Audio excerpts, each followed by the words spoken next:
All right, guys, how to test a pressure compensated pump. Let's say this pump, you're gonna test it for 20 GPM and 3000 PSI. That's a test that we're gonna do for this pump. It's supposed to give you 20 GPM at 3000 PSI, so we're gonna test it for that.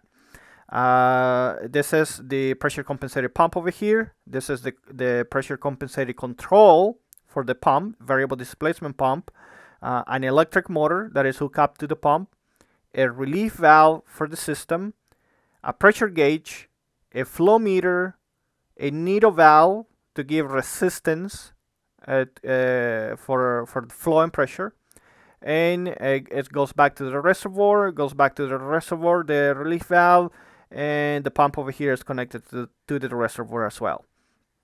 So the way that you start up this one is that you gotta have fluid in the pump. You gotta make sure to start up the pump, you don't start it dry, you gotta have some fluid. So before you start it up, make sure you have fluid in the pump.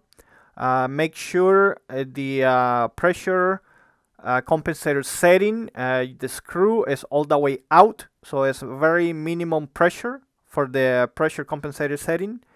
And the same thing for the relief valve over here.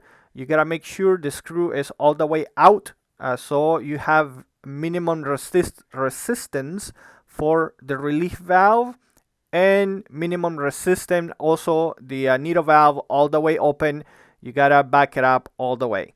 So with that, you have all the valves all the way open. You got fluid in the pump, and you can start up the system. So you start up the system, the pump start running, very minimum pressure. You may see some flow going through the flow meter back to the reservoir.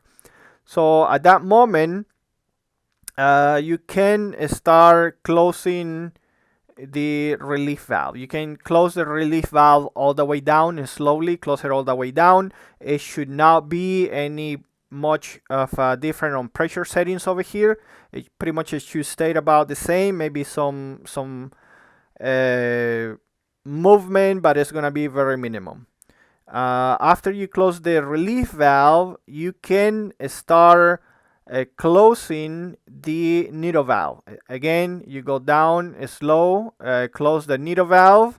You're gonna see some fluid going through until it stops. When the needle valve is closed, there's not gonna be any more fluid. It cannot go anywhere. So the flow meter is gonna go back down to 0 at that moment. The pressure on the gauge, it should be very low pressure. It should be just the minimum pressure setting of the pressure compensator, maybe a couple hundred psi. It should be very minimum pressure. At that moment, you have the needle valve. The needle valve is closed and the relief valve is closed. At that moment, you can start closing the pressure compensator setting, and you can slowly start turning in the pressure compensator, and you can see pressure going up at that moment. On the gauge, pressure is gonna go up. There's not gonna be fluid. There's not gonna be fluid through the flow meter, but the pressure is going to go up. And you keep closing it until you reach the 3000 psi setting for the pressure compensated control. So at that moment, your pressure compensated control is set. The next thing you do, you start opening the relief valve. You start opening the relief valve until you open it all the way, and then you're gonna see some fluid coming through the flow meter again back to the reservoir.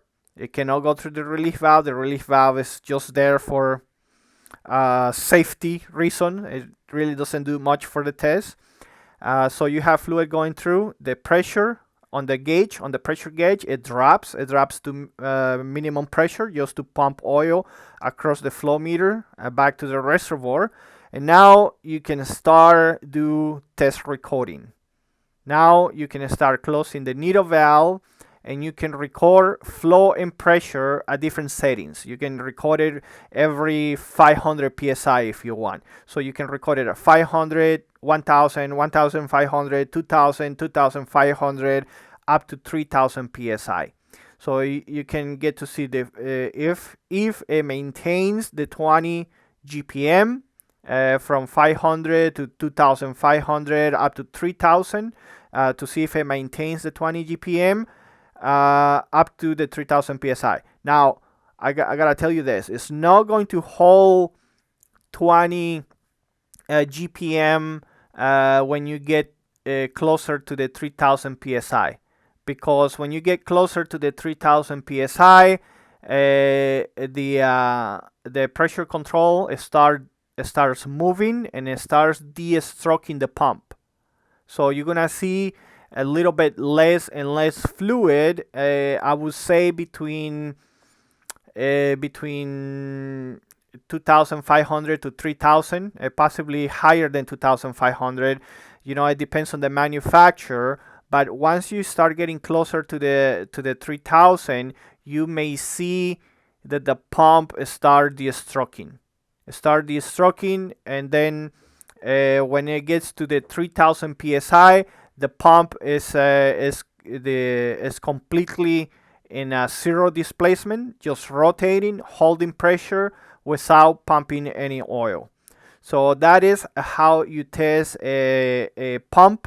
The 20 GPM, like I said, is you're not gonna get 20 GPM at 3,000 psi, but you're gonna get it closer to the 3,000 psi. So you're checking for the displacement, if it maintains some flow and some pressure. If you wanna go higher on pressure, you can set it up higher, maybe 3,500, and see what is the flow in a different settings that you may need.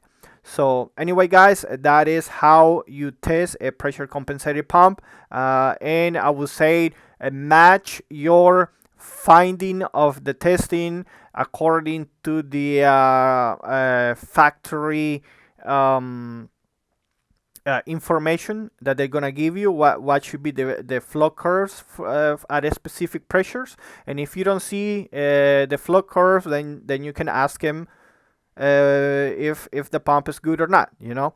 So, but that's how you test it, and thank you very much for your attention. We'll see you next time. Bye bye.